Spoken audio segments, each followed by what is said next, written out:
Welcome to the Learning Pines YouTube. We hope this video helps. You start by confirming prerequisites and then acting fast. You must back up critical files to an external disk or cloud. Once done, plug in power and the Windows 10 USB recovery media. Make sure you know the laptop model and the BIOS key so you can enter firmware if needed. Next, power off, then hold the recovery key to force a restart into recovery options.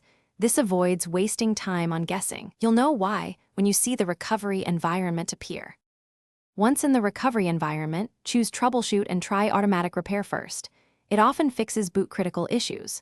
If that fails, open command prompt and run chkdsk/f on the system drive, then sfc/scano to repair system files.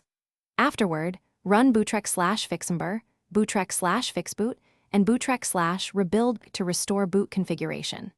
Make sure to disconnect USB devices and test safe mode boot. This isolates driver issues and explains why some repairs only work under a reduced driver set.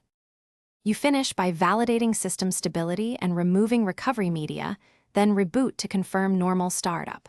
If Windows still enters recovery, use Troubleshoot right arrow reset this PC.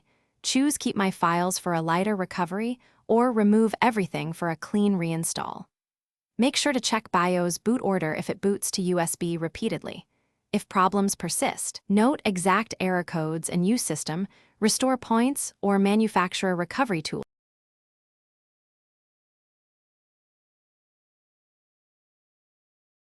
Thanks for watching. Consider subscribing if we helped you.